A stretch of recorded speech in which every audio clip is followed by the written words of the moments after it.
Danny here with another action figure review on the Terminator 2 Judgment Day T-1000 figure, and I gotta say, what a freaking cool figure. I mean, if you want a figure that's gonna be a bang for your buck, you have found him in this figure. I mean, the amount of accessories, and you're basically almost getting two figures, but we'll get into that. But just such an amazing figure. I mean, all around.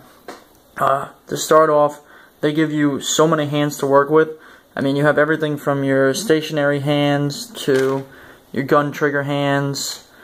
I mean, they also give you the two metal prong hands from the elevator scene for ripping open. Obviously, they also have the long finger ones for when you know, the scene where he sticks the prong right through the cop's eye. Gross, you know. And so many other. I mean, like I said, when I was saying for the you're basically getting two figures. You have an entirely different sculpt back here for when it swaps out, which is the coolest way I've ever seen you trade out a figure, and we'll go over that in a little bit. But first, we'll go over the other head sculpt. It's for the cutting of the splitting of the head, which looks so cool. I mean, when you get in there, they have all the rivets and that gross metally looking crap going on in there, and the likeness to the actor is, I think, pretty on point. I mean, I think he looks pretty good throughout, and you know, the detailing's not bad at all. I think it looks pretty good for the most part. Nothing too spectacular, but obviously the head's split in half, so how good can you possibly get? It's already gonna be messed up. Alright, so first, I guess we'll go over the full body before we swap it out. Overall, not too bad. They have the older knees, which aren't double jointed, so you know, I'm not always a big fan of that, but you know, I get spoiled when it comes to the Marvel Legends, so I guess that's always something I just have to let go. But you know, just that's about as far back as they're going, which always drives me nuts when a figure doesn't have double jointed knees. But you know, he's still a pretty cool figure, as a stationary one, so not too bad. And the legs come out decently far, so that's at least a good point for it, and there's a good amount of ball jointage to it. The actual belt and stuff looks pretty good on the holster, which the gun does come out, which I actually think that's cool, because we get a lot of figures where, you know, they give you the holster on the side with the gun in it, and it doesn't friggin' ever come out. And it's actually pretty cool, because they actually have a little thing that comes up and over it, and you can lock it in there like how it really works, so I guess that's kind of cool. I'm not still going to sit around and try to get it. I'm not that detailed about it, but, you know, if you're into it, not too bad. You know, the badge looks cool on them, and, you know, all the little buttons and satchels, little name tag. Looks good.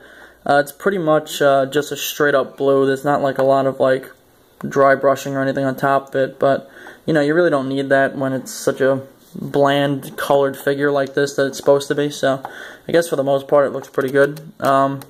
Nothing too much to complain about. Just the detailing in the shirt and everything with the little pant rivets and stuff like that down here, and the shirt ripples. But it looks pretty cool.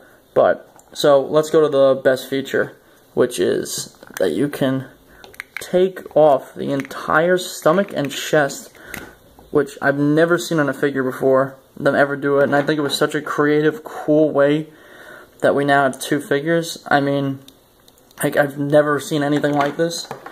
And then we pop this one right on there.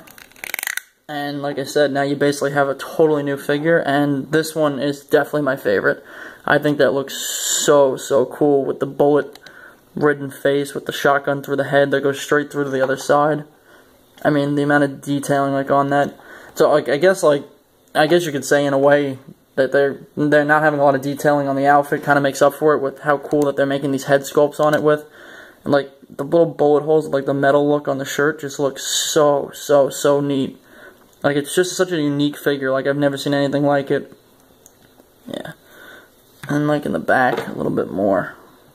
So you can see back there. And again, the face looks pretty good, you know, for being as melted as it is.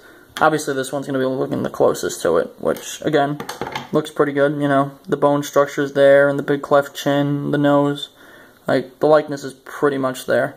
But overall, like I said, it's so worth this figure alone, because it's a cool figure on top of it before it has this feature of being able to swap them out, but at the price range you're paying for it, since you're basically getting 2 figures, I mean, you can't beat it. So definitely recommend it if you're going for your Terminator setup. And I'm just going to go grab a couple more of the Terminator figures to do a quick comparison. Here's the t-1000 with the endoskeleton and Sarah Connor, which I'll be doing a review on her soon because she's just as cool as he is.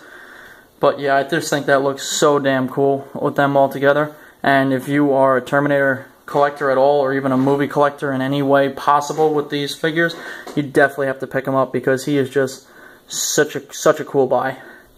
Alright, so I hope you enjoyed, and I'll see you later. Peace.